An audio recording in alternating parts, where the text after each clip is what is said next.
अंधेरी रात थी और चारों ओर घना सन्नाटा पसरा हुआ था। राजा विक्रमादित्य अपने अटूट साहस और धैर्य के साथ घने जंगल में चल रहे थे। पेड़ों की सरसराहट और जंगली जानवरों की हल्की आवाजों के बीच वे सावधानी पूर्वक कदम बढ़ा रहे थे। उनके कंधे पर बेताल बैठा हुआ था, जो हर बार की तरह पेड़ से लटकता हुआ अपने रहस्यमय अंदाज में विक्रमादित्य द्वारा पकड़ा गया था। राजा विक्रम ने अपने मजबूत हाथों से वेताल को कंधे पर उठाया और निर्भयता से अपने कदमों को जंगल के उस ओर बढ़ाया जहां उन्हें जाना था। वे जानते थे कि हर बार की तरह इस बार भी वेताल उन्हें कोई रहस्यपूर्ण कहानी सुनाएगा और अंत में एक कठिन प्रश्न पूछेगा, लेकिन विक्रमादित्य के धैर्य और बुद्धिमत्ता में कोई कमी नहीं थी।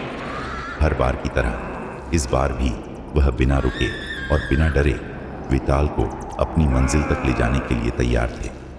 जंगल की घनी छांव में चलते हुए वे सोच रहे थे कि इस बार वेताल किस तरह की कहानी सुनाएगा और कैसे वह राजा को एक बार फिर से चुनौती देगा।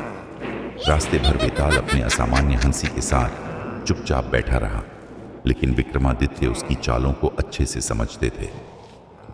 वेताल ने राजा विक्रमादित्य से कहा, हे राजन, तुम्हारी निष्ठा और धैर्य मुझे बार बार आश्चर्य में डालते हैं, लेकिन देखता हूं कि क्या इस कहानी के अंत में भी तुम सही उत्तर दे पाओगे।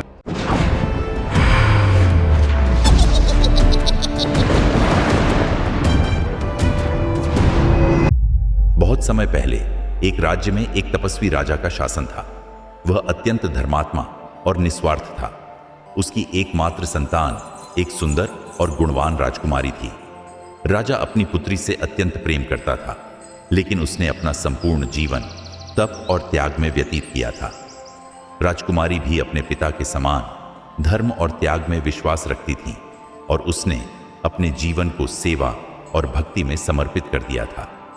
एक दिन राजा ने अपनी पुत्री को बुलाया और कहा, पुत्री, मैंने जीवन भर राज्य का कार्य किया है और अब मैं संन्यास लेना चाहता हूं। मैं अपना शेष जीवन तपस्या में व्यतीत करना चाहता हूं। तुम अब राज्य की बागडोर संभालोगी और प्रजा की सेवा करोगी। राजकुमारी ने अपने पिता के इस निर्णय का आदर किया और कहा, पिताश्री, आपकी आज्ञा मेरे लिए सर्वोपरि है।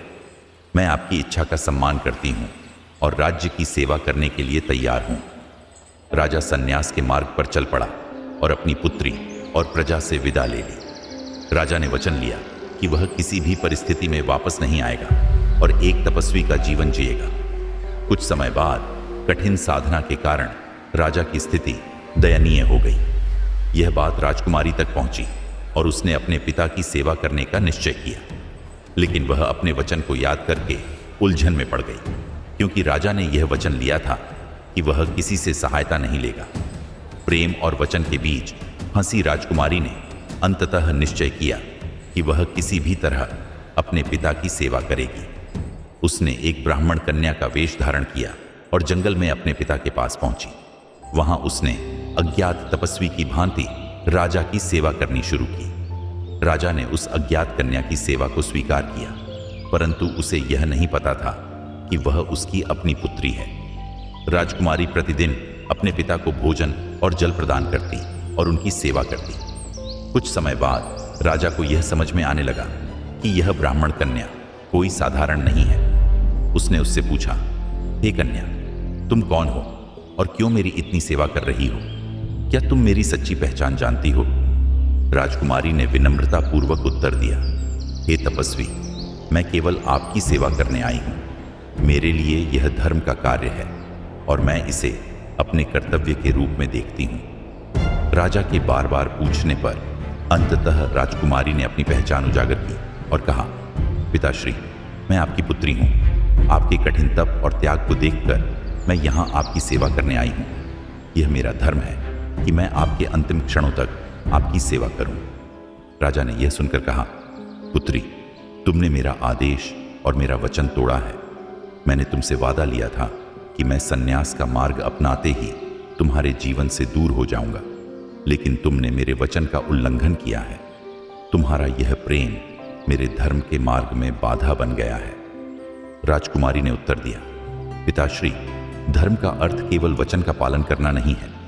धर्म का असली अर्थ कर्तव्य का पालन करना है। आपका कल्याण और आपकी सेवा करना मेरा सर्वोच्च धर्म है और इसके लिए मैं किसी भी कठिनाई का सामना कर सकती हूँ। कहानी समाप्त करने के बाद वेताल ने राजा विक्रमादित्य से पूछा, हे राजन, अब तुम ही बताओ कि इस कहानी में कौन सही था।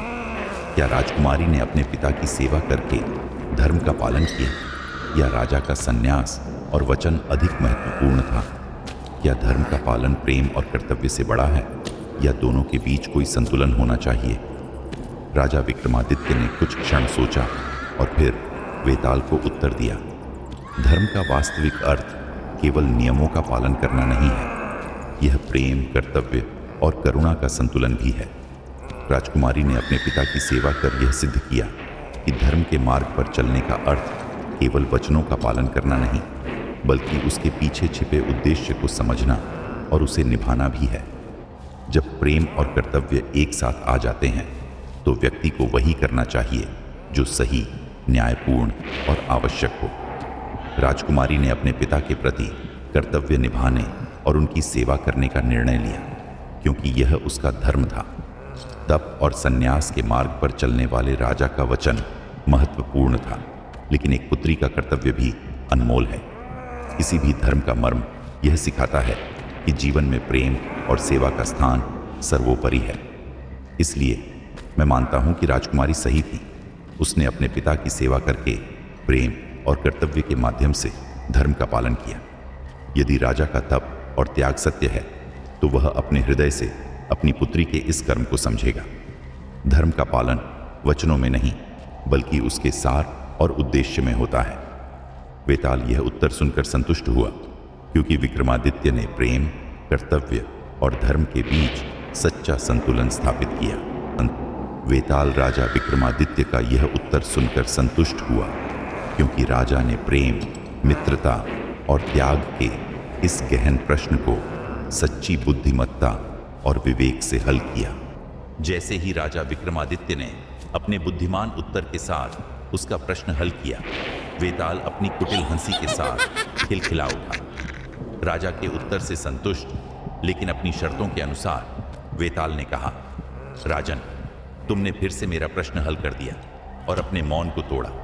अब मैं एक बार फिर पेड़ पर लौटूंगा। यह कहते ही वेताल ने राजा के कंधे से उड़ान भरी और एक हवा के झोंके की तरह घने पेड़ों की ओर उड़ गया। विक्रमादित्य ने गहरी सांस ली, लेकिन उनकी आंखों में कोई निराशा नहीं थी। वे जानते थे कि यह उनकी परीक्षा का एक और हिस्सा था और उन्हें वेताल को फिर से पकड़ना होगा। बिना समय गंवाए उन्होंने अपने कदम उसी पेड़ की ओर बढ़ा दिए जहां से उन्होंने वेताल को पकड़ा था। अपने अडिग धैर्य और अटल संकल्प के साथ राजा विक्रमादित्य एक बार फिर इस रहस्यमयी सफर की ओर बढ़ चले, निडर और अजेय जैसे वे पहले थे। उनके मन में केवल एक ही संकल्प था, किसी भी हाल में अपने उद्देश्य को पूरा करना, चाहे कितनी भी चुनौतियां क्यों ना आएं।